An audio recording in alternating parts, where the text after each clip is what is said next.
audio is coming through pretty bad. So the first thing I'm going to do is check my audio.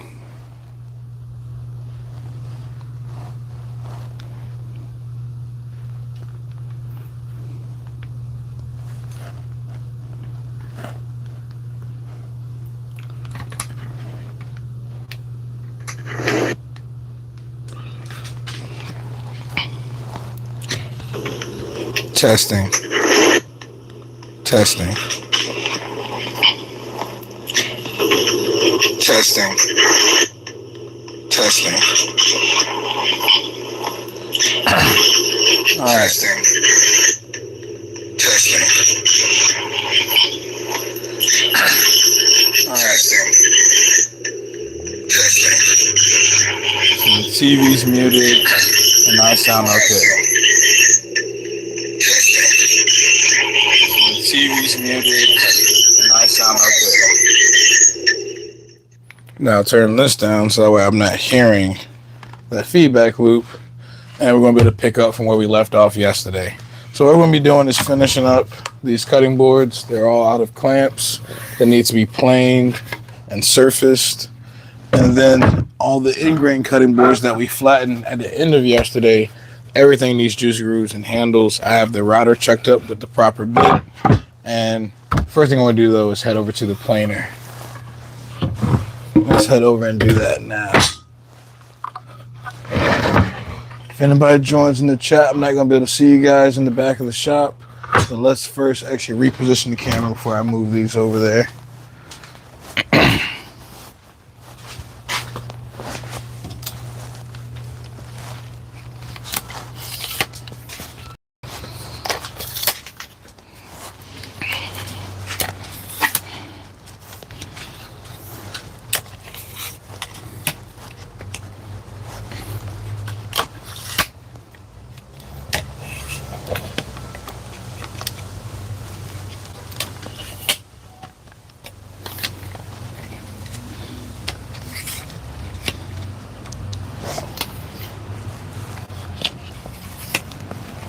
And then let me see how that looks for you guys.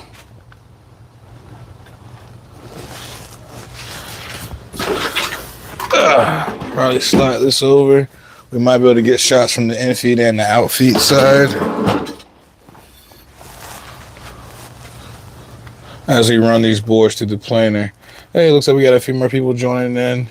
I'm currently setting up the camera because we'll be running a couple cutting boards through the planer.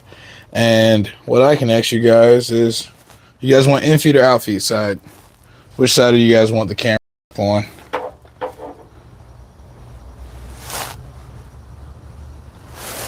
We now have 12 people in. Just let me bring the cutting boards back here so you guys can see them.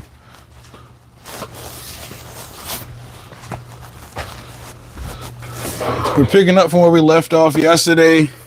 We had some audio issues. I actually heard them last night after I got off the live, and yeah, the audio is pretty terrible. I do appreciate everybody who bared with me throughout that. But we have a couple different, is this in frame? We have a couple different cutting boards that we have to send through the planer, and hopefully the camera's in a good place. It's on the out feet side. You guys should be able to see them as they slide through.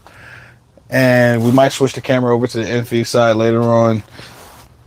I might be able to hold the camera and maybe catch some passes as they go, all the way through. But we'll see.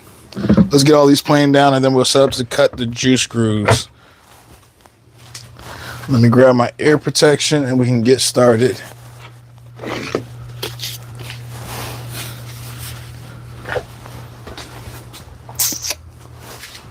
Yeah, that'll work. That'll work. Let's set up a depth. That one's actually thicker than this one.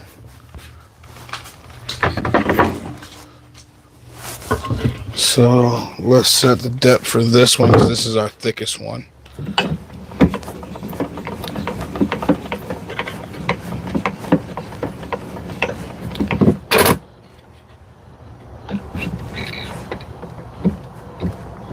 A nice light pass will scrape off all that glue. Then we can flip this one over and start using the other side, and then that one is thinner than this one.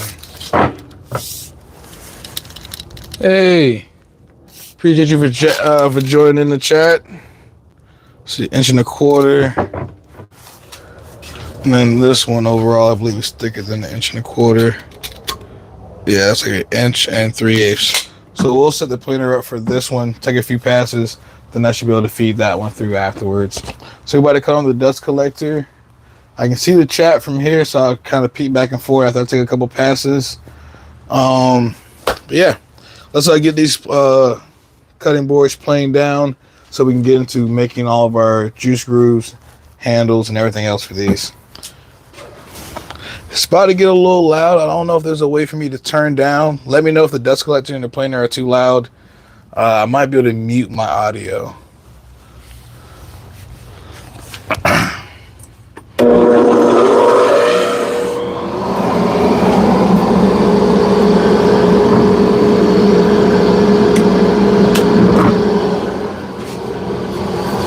I have to plug the planer in first.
All right.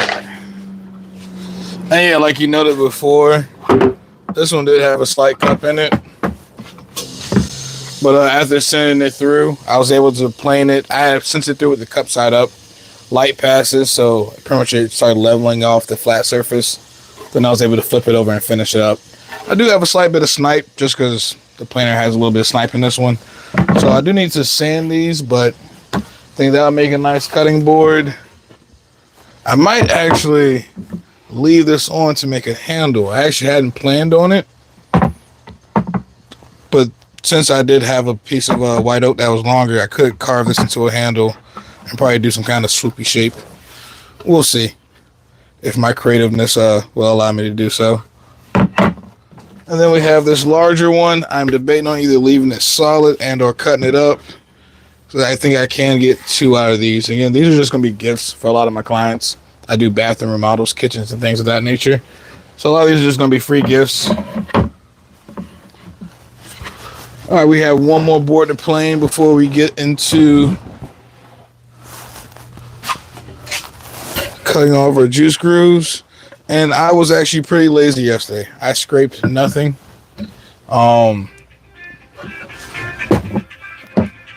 Spam call.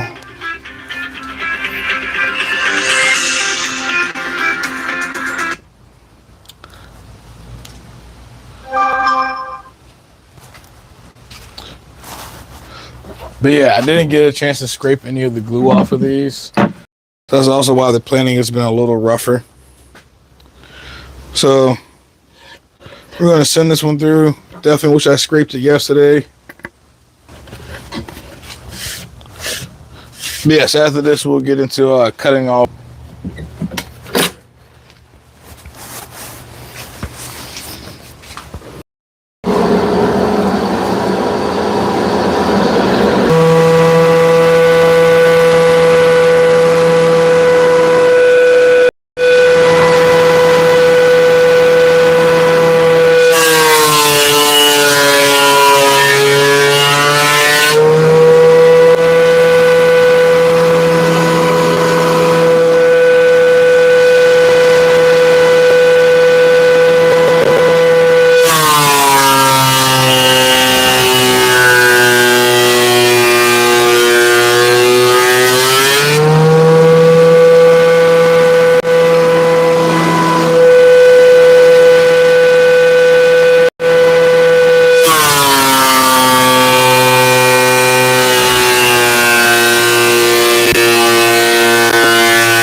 This is the thinnest cutting board out of all of them, and it's finishing out at about 11/16.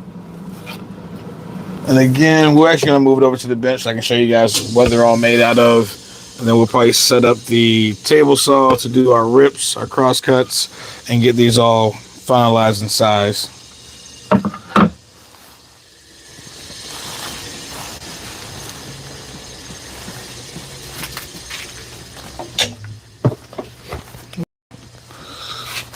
Let's see.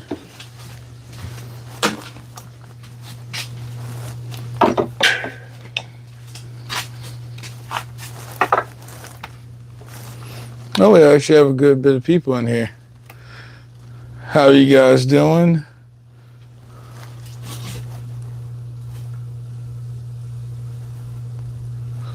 Yeah, definitely wish I had scraped them last night. I was actually live streaming last night and didn't get a chance to scrape them. So big pain in the ass. Definitely probably could have used my router sled that we had built yesterday. Yeah, it'll be all right. They're already about due for changing anyway. I recently did a couple other projects. Butcher blocks, yes, we're making a couple end grain cutting boards and then a couple face grain cutting boards. So we just finished running all of these through the planer. And this one has a cool, because again, I was just using scraps in my shop. This is actually a leftover piece of a butcher block, this strip right here. And I just didn't cut it down to length when I was actually doing all the glue ups. So now I'm thinking, I think this will make a nice handle for a charcuterie board. So I was actually going to cut that off. Probably going to keep it and probably do some type of shape to follow that and get into juice grooves and everything else. What blades are you running on the planer? That one still has straight knives. I'm actually looking at getting either the Grizzly or the Oliver, the new 15-inch ones. My shop doesn't have a 240 volt yet, but everything's still open. I haven't, hung my walls and stuff. And I recently got a new panel put in right over here, so it wouldn't be anything to let's close up the legs. Wouldn't really be anything to get another circuit ran. So old school wood mill worker. That's actually pretty cool. And yes, the Oliver and the Grizzly, the difference between the two is the Grizzly runs not really a spiral cutter head. It has like a segmented quad head. So instead of the knives coming in at an angle, like an actual true spiral cutter head, they're coming in straight, but they are segmented, so you can spin them 4 times. Whether or not that gives you a good enough cut comparable to an actual spiral cutter head, I haven't seen any comparisons yet. I definitely want to kind of test it out myself. But the Grizzly, I think, is like $700 cheaper. $700 cheaper, and it does run on 120. So I can grab it and plug it right up. The Oliver takes the 240 volt. I had to run the extra circuit, but it is a true spiral cutter head, and they both are 15 inches. So I'm going to be getting one of them sooner or later. I'm baiting on which one. I do figure the 240 volt because it is a 15 inch cutter head, and it is a true spiral. Just all around screams a better planer. And if I want to make an upgrade from the DeWalt, I also actually make the biggest upgrade versus getting a floor standing model. I spent a lot of time on a filter segment cutter. Again, I haven't actually had or knew anyone that had a segmented cutter head. I have 2 buddies that have like a really old school planer, but again, all straight knives. So the only thing I have to go on is what I see pretty much online. So I'm thinking that, even if it's not a true spiral cutter head, the segmented cutter head on the Grizzly is a big upgrade from the DeWalt. But then my fear is because it's a 15-inch planer versus a 13 power. I'm scared that, just because I put a bigger head on it and it is segmented, will it be able to cut and run, or will it stall out? Yeah, you definitely don't want tear out. That's another thing I'm looking at too. Because if I can get a better finish too, because like what I want, again, I kind of want to buy both. I'm not really in a position to buy both, but I want to see again whether a segmented cutter head versus the spiral cutter head are significantly better. Segmented cutter head will still allow a very nice finish with it. That's what I'm thinking. Because again, it is segmented versus it being straight. So one nick on a straight knife and you're going to have a line going all the way down your boards forever. It's kind of annoying. So I'm thinking a segmented would be nice upgrade, but again, $500-$600 more, I'm getting versus a 2 horsepower motor, a 3 horsepower motor, and a true spiral cutter head. And yeah, I'd imagine again the time savings in sanding, because that's probably everybody's least favorite thing to do is to actually sit there and sand stuff. So that's going to be one of my next investments. But right now, I'm currently trying to recoup my one I made maybe like 5 days ago. I recently bought the Flex battery powered cordless table saw. It's been pretty awesome. It's going to be my new job site saw. So like, I still need to go buy the Flex miter saw. I want to get the nailers as well.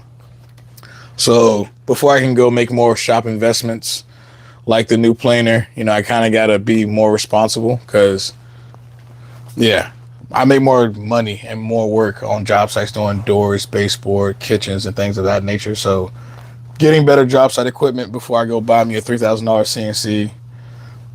Even though I want a $3,000 CNC, a laser engraver, and a 3D printer, that's actually what this back corner of the shop is for. The dust collector is going to get hung up on the wall. What router do you have there? This is the skill router. I have a skill router, I have a Craftsman router, and then like 2 older Ryobi routers. So I have a couple of different routers.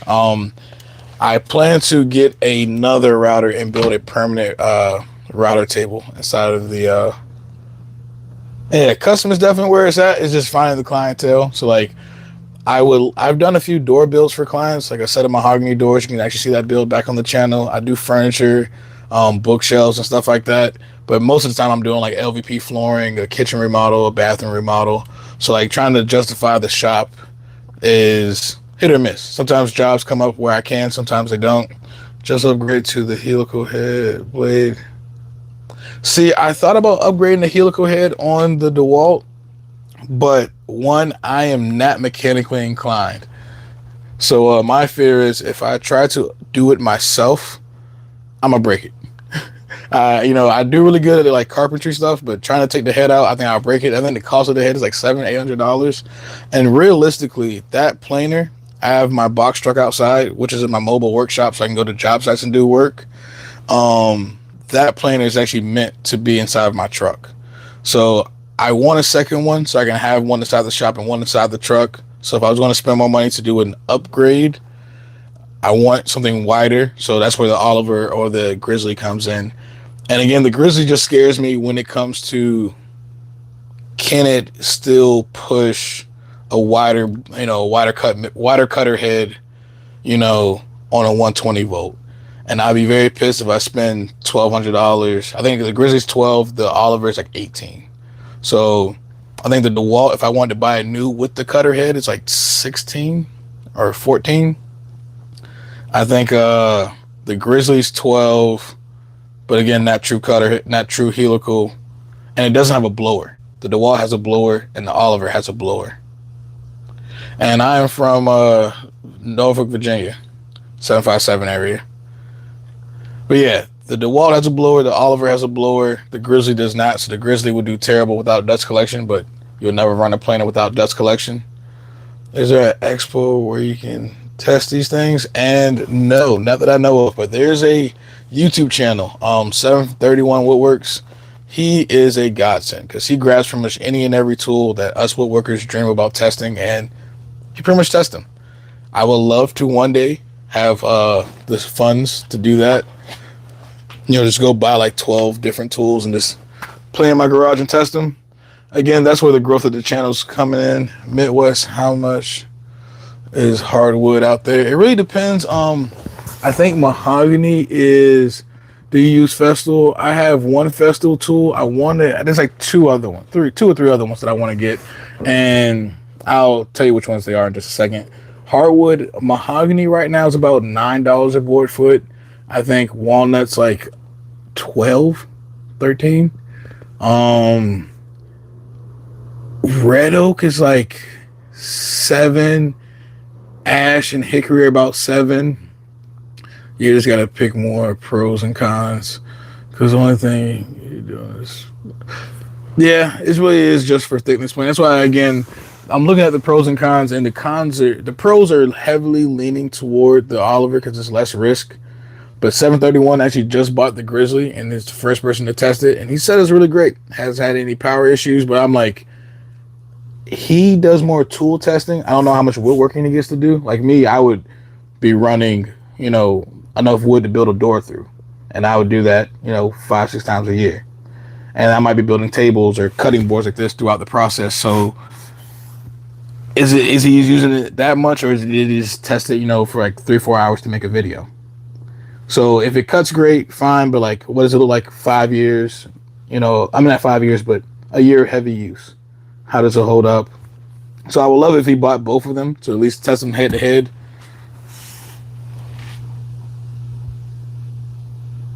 $2.70 for oak and maple?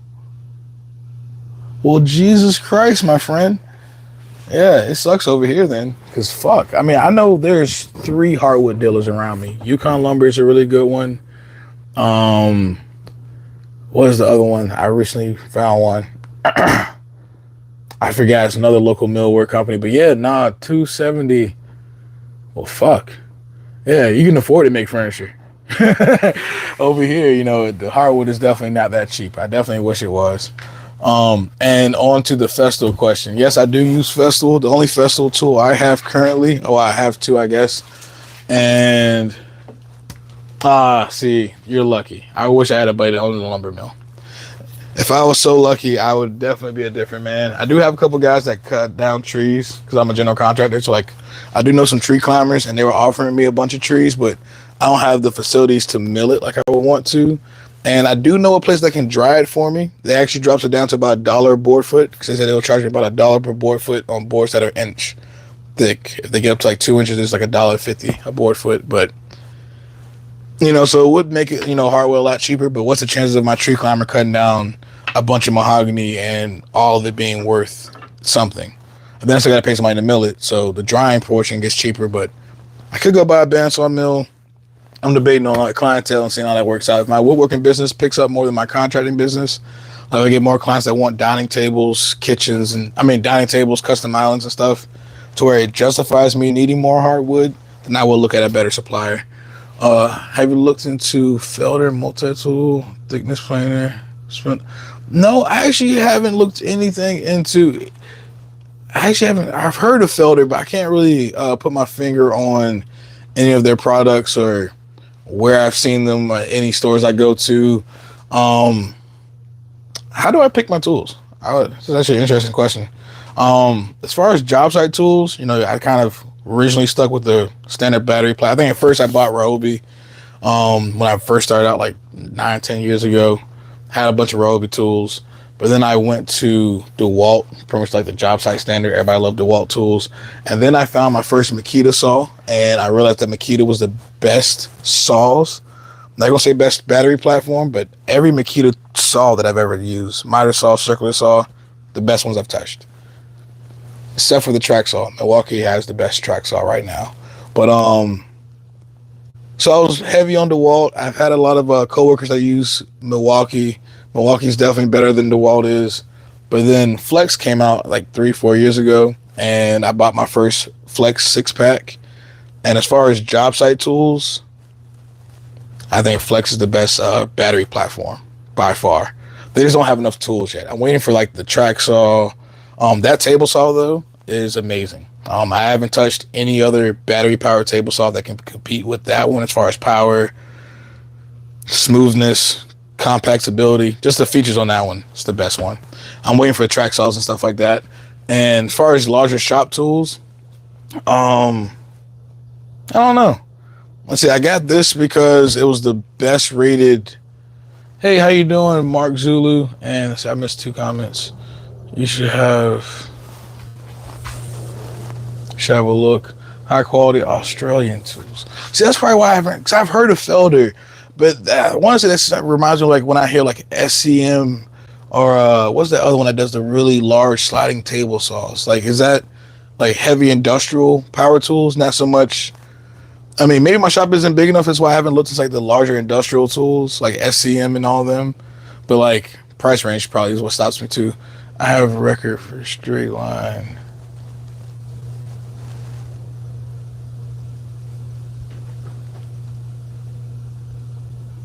Wait, what do you mean? Like with a chainsaw? Oh, because you did say you work in the old school mill. Wow. Like with a chainsaw though? That's actually insane.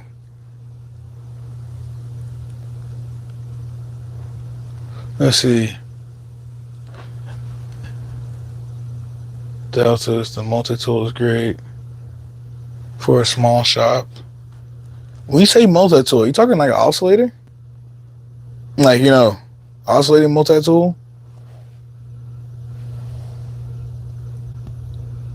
It's all tools in one. Kind of like the old school shopsmiths. Let's see, how do you change the blade on that chop saw? Like any other. You just slide up the guard. There's one screw on this side that you loosen that allows the guard to go up fully so you can actually access the nut on the side. And Makita has a wrench stowed right here on the side. Pretty easy.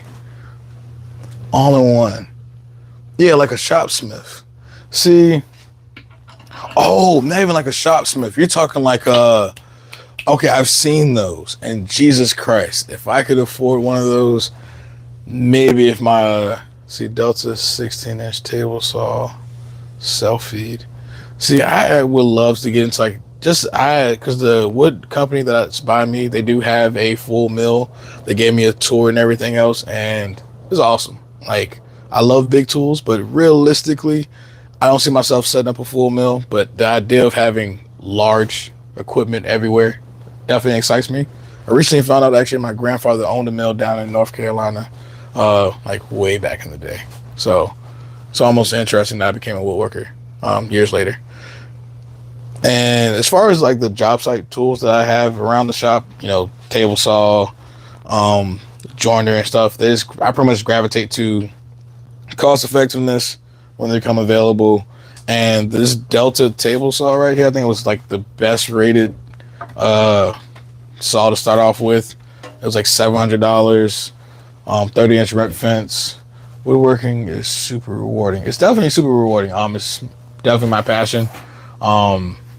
Again, I kind of started off as a regular finish carpenter doing doors, windows, baseboard, crown molding, stairs, cabinets. Did a lot of high-end homes, but then my passion fell into like the high-end homes who were lacking customization. Everybody has the same baseboard. Nobody uses speed. Everybody uses speed base. Nobody uses different base cap anymore. Haven't really met too many builders that can understand the full architrave, how to do a full entablature over top of a door, or how to actually do a two-piece crown molding versus just using baseboard on the ceiling and the wall. It's not really how two-piece crown molding is made up. Crown molding is made up of 3 different parts. Anyway, that passion kind of led me away from the standard building. Which I don't have a benchtop jointer. I have the rigid 6-inch floor standing model. And that was one of the decisions I was debating on because I definitely wanted to get a joiner. And I was looking at actually the Grizzly 12-inch combination one. But then I recently met somebody that had a 6-inch joiner that they weren't using. So that ended up being the best choice for me because it has a little bit longer bed than the benchtop models. So I can actually joint boards for my doors and everything else. I do wish it was like an 8, maybe a 10. A 10-inch joiner would be amazing. 12-inch would be even better. But the size of my shop, that 6-inch joiner does just fine. Again, it tucks away right back there without any issues.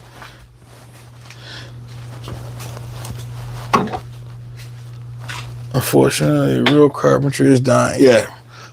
Real carpentry is definitely dying. That's kind of sad. I haven't really met too many other contractors that actually have a passion for the craft at all. Most carpenters in the field don't really have any passion for the craft. They're really just there to knife grinding and profile cutting. That's another, again, I have no metalworking skills. I definitely want to learn. Once I get some metalworking skills and get a shaper, I would love to actually be able to make my own knives. No, I haven't used the Festool Domino, and that is one of the other, that's why I turned over here. Somebody asked what Festool tools, or do I use any Festool? The only Festool tool I have currently is the Festool Dust Extractor because it's amazing, and strictly because I bought the Festool sander because this is amazing. By far the best sander out there. I think Milwaukee and Makita recently dropped 2 battery-powered sanders that can compete with this. Except for runtime because they're battery-powered. But Festool also right afterwards dropped a battery powered sander with a ring light on it, which beats both of those. So, but I wish somebody else would make a corded sander that's in this profile. Again, like that's perfectly balanced. It's amazing. I think the Makita and the Milwaukee sanders both have the same profile. The low profile, low vibration, 6-inch pad versus a 5-inch pad. So if those had came out before I bought this, I might have went that direction. So I will say Festool adds features to every one of their tools that nobody else does that makes them better in certain ways. But like the Milwaukee track saw is the best track saw for your budget at this point. You know, so the Domino, though, nobody can make another Domino. So probably going to buy the Festool Domino. I think the Festool Domino, and on track saws, if Flex doesn't come out with one, because I don't have one, if Flex doesn't make a track saw within the next year, I probably end up getting either the Festool, because I want a battery powered one. I do have some Makita batteries, but the Makita track saw doesn't have a riving knife. So when I'm cutting through hardwoods or breaking down hardwoods, Makita track saw would be perfectly fine for plywood and pretty much everything else. But rough sawn hardwood, I wouldn't want to use the Makita track saw on it because it doesn't have a riving knife. The Festool doesn't have a riving knife, but it does have the anti-kickback. So if it does bind, at least the saw is going to cut off. The Milwaukee has everything, but I actually have no Milwaukee batteries. So, you know, I'm kind of stuck probably grabbing the Festool corded or the Makita corded, or hopefully, again, Flex comes out with a really nice track saw, hopefully within the next year, so I'm not waiting too long. The Makita and Milwaukee ain't even close to quality, in my opinion. Yeah, see, where the Makita lacks in the quality to the Festool is the depth gauge, the lack of the riving knife. The Milwaukee is fairly comparable, but the newer Festools have some really good features to them, and it's the Festool platform that separates everything.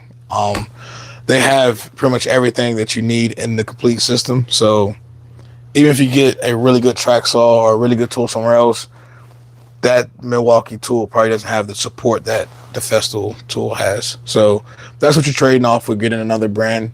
So I heavily recommend the Festool, because that sander still paired with the Festool dust extractor is the best combination you can get for sanders, even with the newer ones that came out from Milwaukee and Makita. So the blades are expensive for Festool. That I can imagine. Partially why, again, I don't have any other Festool tools yet. The next one that if I was to buy one, again, the track saw I can hold off on. The Domino, again, I'm planning to make a couple of loose tenon jigs because I have several workbenches that have a vertical face on it. So something similar to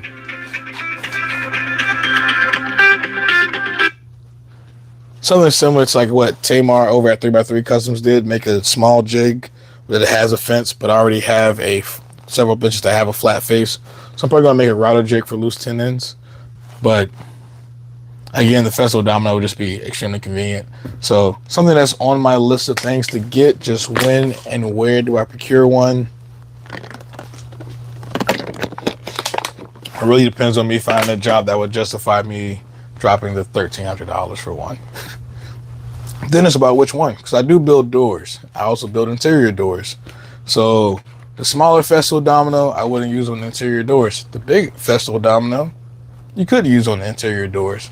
So do I save up and buy the larger Festool Domino and then struggle with it whenever I'm trying to do small projects, or do I buy both?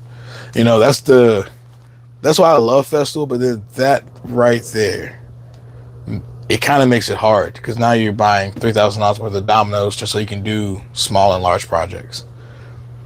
I'm almost trying to stay away from the dominoes strictly because of that one thing right there, but it's definitely going to be worth it when I actually break down and buy one. The big one is good as you can do smaller work. Yeah, you can do smaller work, but do you really want to? Wouldn't you rather the smaller domino? You know, like if you're doing like small joinery for, you know, drawer fronts and stuff, you would probably rather use the smaller domino versus the big one. Because I know it takes smaller bits. Yeah, it takes the bits all the way down to the small size, so you can drill the smaller domino holes. It's just So yeah, I would probably buy the big one first, and then unfortunately break down and buy the small one later, which is the problem. I wish that patent would end because I would love for somebody else to come up with some of the. Because if any other company had a Domino tool, I think that would be the first thing that stops people from going directly to Festool. Because now that other companies have track saws, there's other options to grabbing the Festool track saw, which is before Milwaukee did theirs. You know, DeWalt had theirs, but it was crap, and Makita had theirs, which again, minus the riving knife. Do you have means for mortising tennis? Yes, I have a drill press that has a hollow chisel mortising bit on it, and I can also chisel them by hand. I have a couple of different dado sets and band saws, so I can do mortising tennis. All your fingers? I don't know what that's referencing. I missed that one. Oh, I have all my fingers. Ha! Yes, do have all my fingers, so I can do mortise and tenons. That's a funny one. But yeah, so I can do them by hand because I do have hand saws in my hand tool bench over there. But typically, if I have to do mortise and tenons, I'll break out the hollow chisel mortiser on the drill press. And a dado set. I do have a radial arm saw that I need to get up and running. Once I do, I'll be able to set up a dado set in there and it'll make it a lot faster and easier.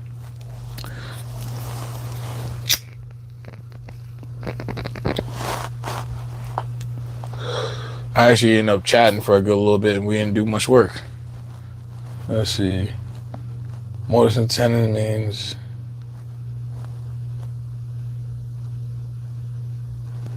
Yes, again, because I can do mortise and tenons, I don't need a Domino. It's just the convenience and the speed of the Domino, which is why when I make if you've seen Tamar over at 3x3 Customs mortising jig, she made a little small one, you know, so a small handheld one about yay big, and you just use a router and a bushing, and pretty much it registers any workpiece on the face of it. And again, I have several benches that have a 90-degree face, bench dogs along the face of it, so I can actually make a jig that would pretty much mount to my benches. It'll just be me having to use a router and set it up versus I'd be lacking in speed, and it'd be more convenient for small parts versus like a full cabinet set where I need to cut several, you know, Domino slots. But she made it to where you can take it off the fence. You know, she made it portable. So like I'm debating on what I want to do as far as that. The Domino is just the convenience and speed. Let's see, I grabbed the Budget King track saw from Beaver. Haven't used it yet, but for $80, it's $80 for a track saw. Now, you're saying they can compete with the big boys. That has me skeptical because the one thing that you find on most budget track saws ends up being either power, and the very simple feature that I think all of them should have is the anti-tip feature. Because a track saw, again, if it's just for plywood, any track saw will pretty much do that for the most part. But if you want a track saw that can accept, like, you know, track guides, square, or have the anti-tip features, so you can tip it over to 45 degrees, so you can do like waterfall edges. You know, if it doesn't have that feature, I typically don't want it. I want a saw that has anti-tip, a riving knife, and enough power to cut through 2-inch hardwoods. And if it's rough sawn hardwoods, you don't want it to bind up, so it needs to have enough power to kind of fight through that cut. So when it comes to track saws, that's why I'm like, it's really Makita, Milwaukee, and Festool. The DeWalt track saw is an option, but the plunge on it, I had a coworker that had one of those. It's really awkward, but it's strong. It definitely has all the power you need. It doesn't have the accuracy that it needs, though. That's where the DeWalt track saw kind of takes itself out of the market. Have you looked into LaMelo? Yes, the LaMelo Zeta. I have an interesting... That's another fight for me, because the Zeta, the only thing I see the Zeta for me would be for face frames. I would love to abandon pocket holes completely and use the Zeta and glue, and that would probably change my life just for cabinets in general. But 720 put me on it. Did I miss something?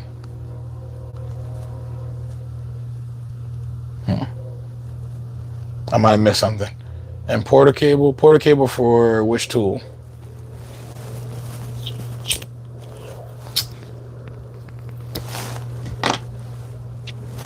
But yes, the LaMelo is an awesome tool. Again, I was looking at the Lamello for a good little bit of time, but it doesn't add any strength, which is why I want the Domino because it's a loose tenon. Not only does it do alignment, but it adds strength. And the Zeta fasteners are more expensive. It does have like a little clamp connector that can apply a little bit of clamping pressure, which I've seen. I think it was Spencer Lewis on Inside of Carpentry. He was using it to make longer plywood, which ingenious idea. I definitely wouldn't mind getting some of those, but again, it's the need versus want and projects for me that justify it. Because again, most of my projects aren't really custom furniture related. They're typically got in the bathroom, got in the kitchen, put in new cabinets, put in some LVP floor, or get one of my guys to do plumbing and stuff like that. So not really quite in the need for it. Again, I'm trying to find more custom clients. I used to work full time for, again, several other high-end contractors, but now that I'm on my own, it's really just me finding work between, word of mouth.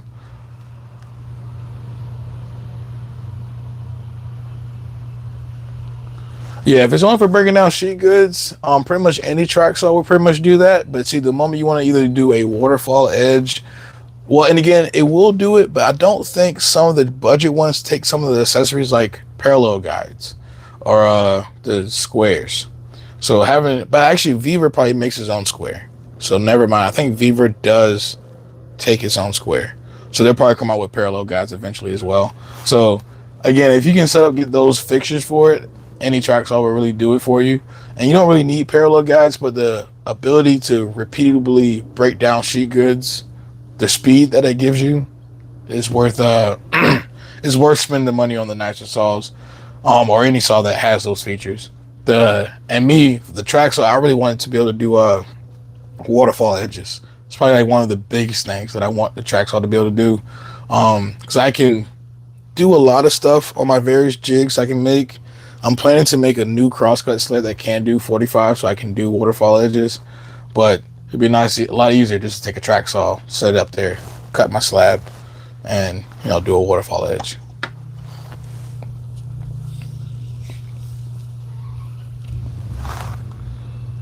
I wish I can scroll up in the chat. All right, I actually haven't done any work in a good little bit. I appreciate you guys. And yeah, I imagine some of the fall off is probably because we haven't done any work. But let's see, where are we at this point? Everything's flat, everything is smooth. The next step for me is deciding to shape this one, because I do think I'm going to do the handle. I'm probably going to free sketch something.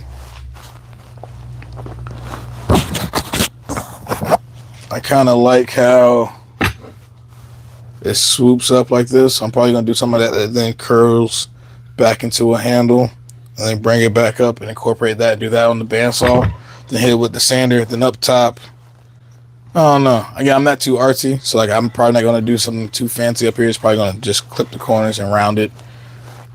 Stay away from heaters. They'll get you. Like heaters in your shop?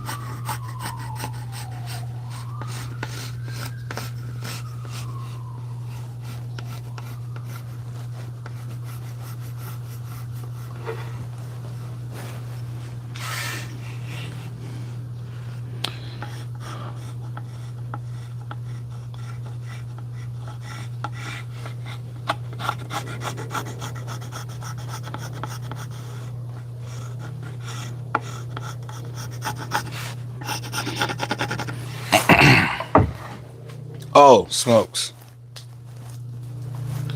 Yes, cigarettes are not good for you.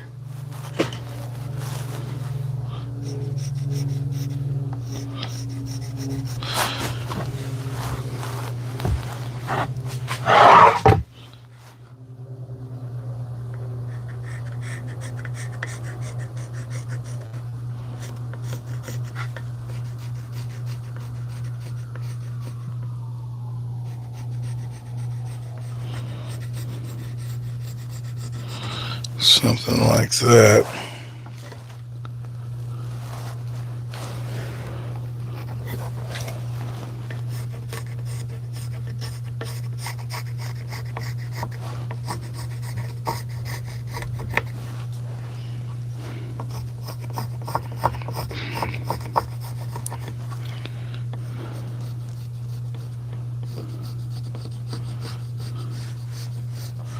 I think this one actually might end up being my favorite.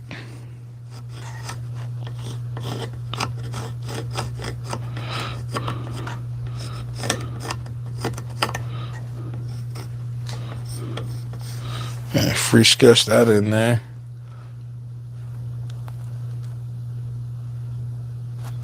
Alright, man. Devin, take it easy. And yeah, neither is wood dust. That's why I do have the Viver air cleaner above me, and dust collection ran to pretty much all my tools, because yeah, don't want to be inhaling a bunch of sawdust. So you guys probably won't be able to see this sketch. No. Oh, I have my handle in there. I think that's going to work for me. I don't like what's happening over here on this side. That line work isn't really appeasing to me. I have a rocking chair bought from Aquapalm's Hideout, and that's cool as shit. Squirrel says, "Hey man, how's your day going? Glad I caught you." Hey man, how you doing, boss man? And it's going pretty good. No complaints really. Finishing up the cutting boards from yesterday. Trying to, this one that has this chunk on it, decided to make into a charcuterie board, so we're gonna leave this long portion and make a handle. This one I'm probably going to cut in half, as long as I can get it to 12 inches, which I think I have enough material. Where's my tape?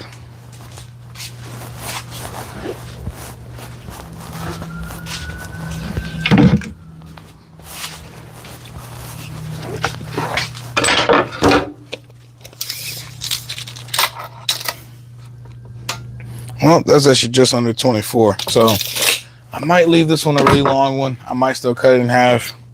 Don't do 12. Yeah, I typically go about 14 to 15, but this one's like 24. So I could leave it one long cutting board. But again, these are also gifts that I typically give to my clients. You know, I finish a kitchen or something like that, and I give a cutting board away.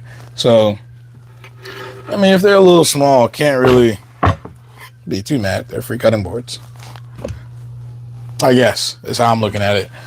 But yeah, I was hoping this was going to finish out to be like 25, so I could do 12, but I actually don't have that option. It'd be like 11 and a half if I did that. And these are 12 wide, 12 and a quarter wide this way.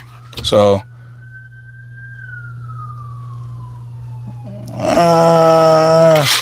I'll leave that to you guys. You guys will let me know what I should do going forward with that one. And then we have this last one. We just need to cut to length. And then we have these that need their juice grooves.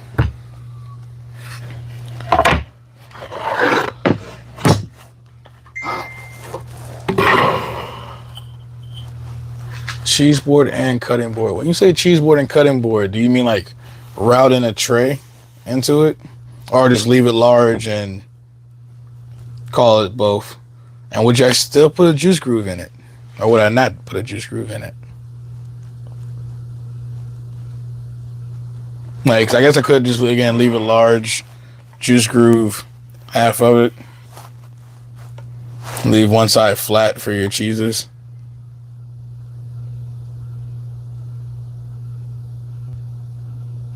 Yeah, finish that thought and let me know what you think about that one. And then cheese board is small. Oh, 8 by 10. Oh, don't call it a cutting board. It's called a cheese board.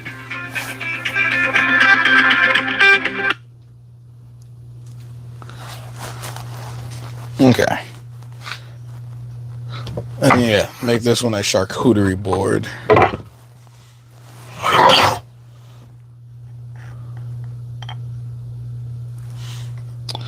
This one will get completely done on the bandsaw. This one just needs to be cross-cut. None of them need to be ripped. So, could do it on the miter saw, but I might do it on the crosscut sled on the table saw. Just because a lot of people haven't seen that yet.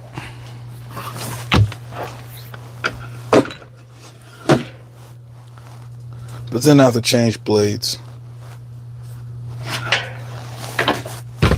But then I'll get tear out if I don't. Decisions.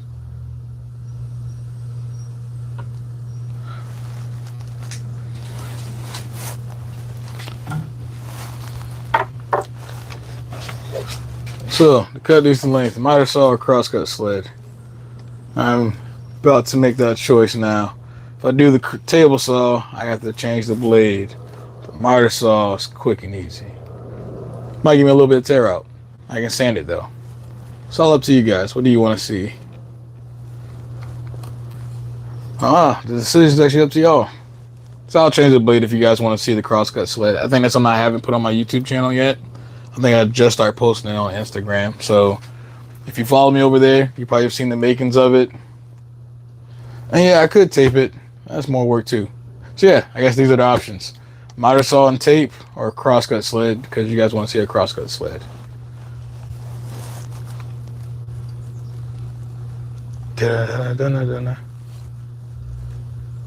Let's go sled then. Yep, because again, you guys are in control of the stream, kind of.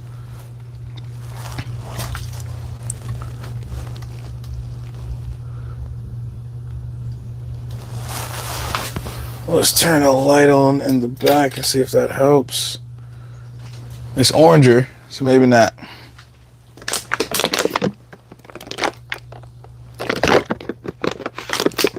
Handsaw. You know what? I take away your privileges. You are no longer in charge, because screw that. Yeah, I'm not that dedicated. I'll cut a toothpick, maybe a dowel with a handsaw. I think I did do my very first bridle joint by hand, and yeah, fuck that. That was it was a learning lesson. A buddy of mine wanted to torture me. Thought it was funny. It was actually for my first door. He said, "Hey man, if you want to build a super strong door, bridle joints." And yeah, he set me up with a handsaw. He did hog out majority of it with his drill press, but he can only cut out so deep. Yeah, it was a pain in the ass.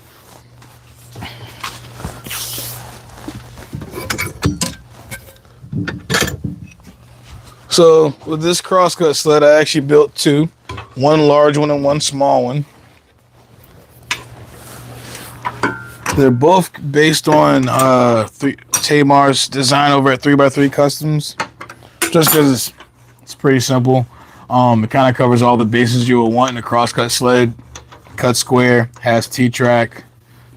But instead of using metal T-track, I routed in my own T-track grooves for the fence and for my hold downs.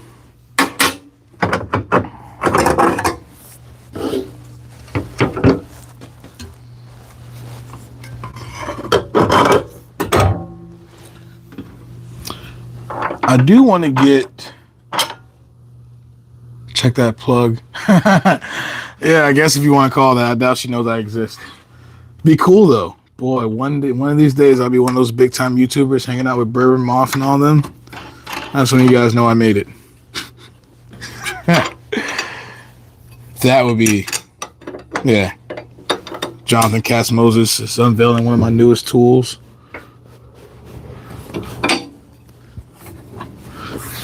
Maybe if I keep saying their names out loud, maybe I'll get.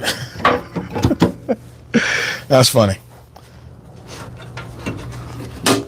But no, yeah, she had a really good design. She makes a lot of really cool stuff, actually. I will say she makes some of the coolest jigs. Jonathan Cass Moses is right up there with her, but she makes, again, a lot of it out of wood, stuff that you can do inside of your shop. So I typically gravitate to a lot of her designs. I don't have a machining shop and I have no metalworking skills. And I don't have a 3D printer yet. So, projects that aren't made of wood or can't be done with like routers and stuff are slightly outside of what I can do at the moment. And again, only for the moment. So, this is the Crosscut sled. It's pretty simple. I think this one lets me cut up to 16 inches, give or take. AZAC runner on the bottom. Again, working in general construction. That's what I use for a lot of my runners like this.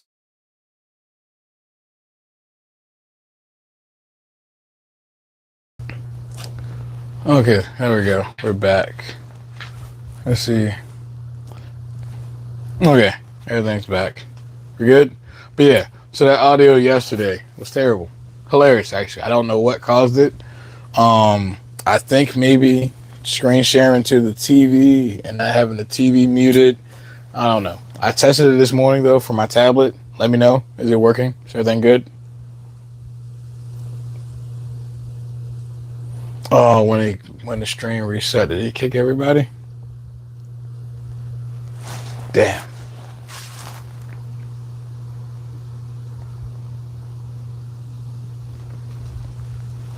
Testing. Are we good?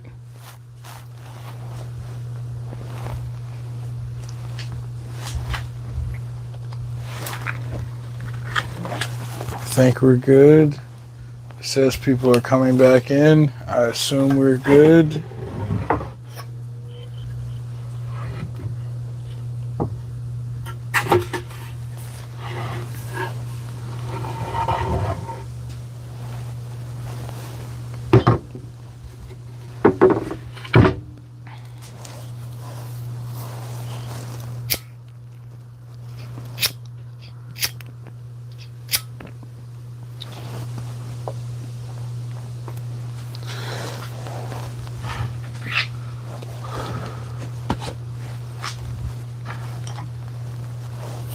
Let's see, and where did I put my air protection?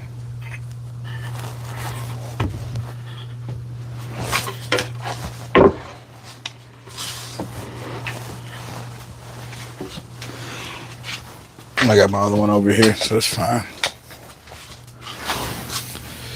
All right, so we're going to continue on with these cutting boards.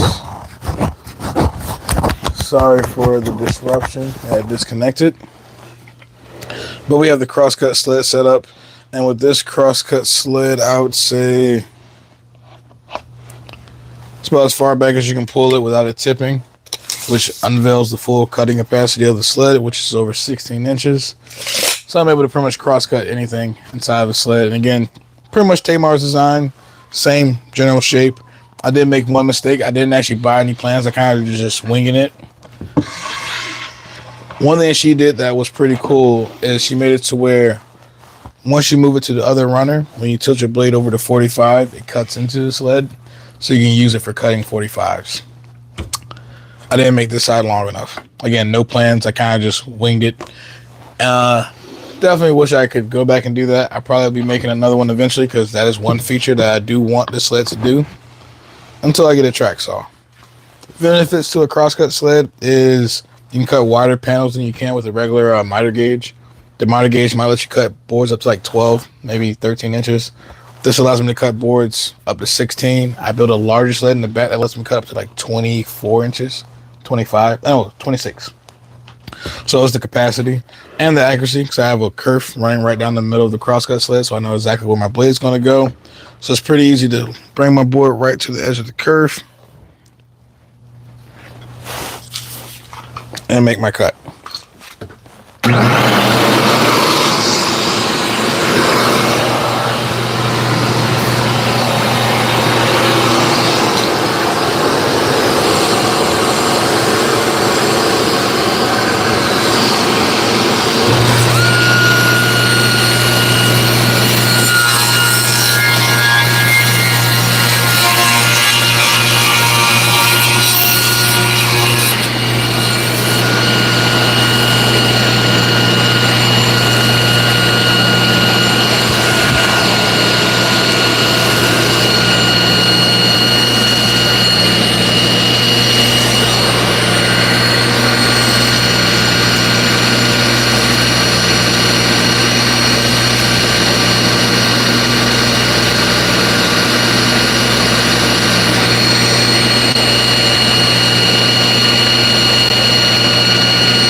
There goes two.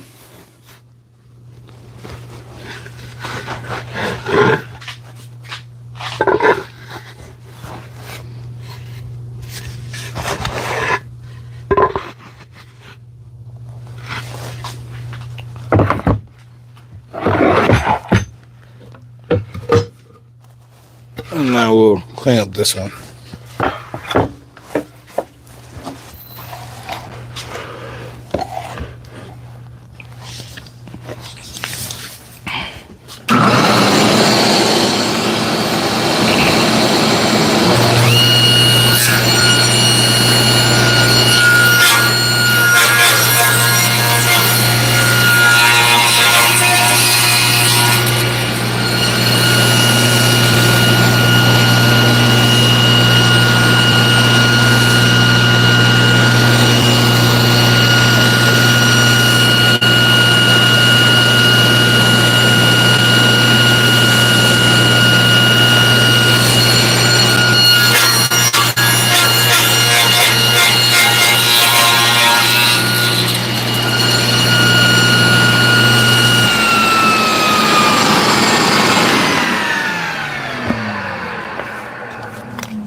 And then all that can go right into the scrap pile.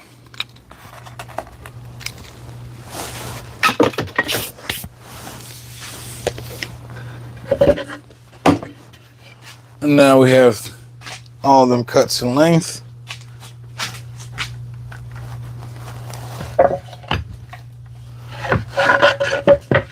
The next step, before the juice screws actually, is to cut this one over on the bandsaw to make a charcuterie board. And then I can sand this one up, and then we can go into doing juice grooves on the rest of these. Let's head over to my bandsaw.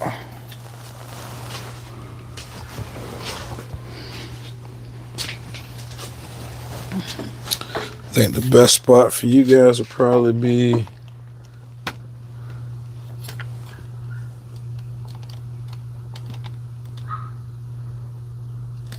right over here.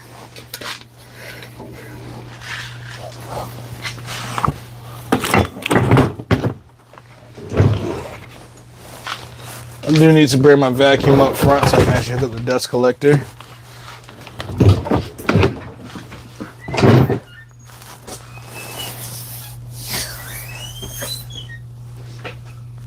I am live.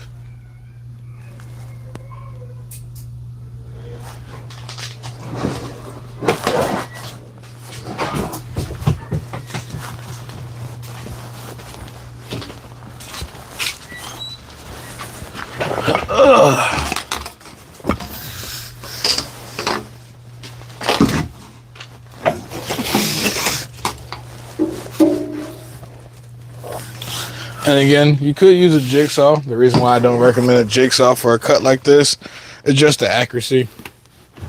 A jigsaw will be more prone to having your cut not at 90 degrees. So the sanding process afterwards will be more of a pain.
You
getting there?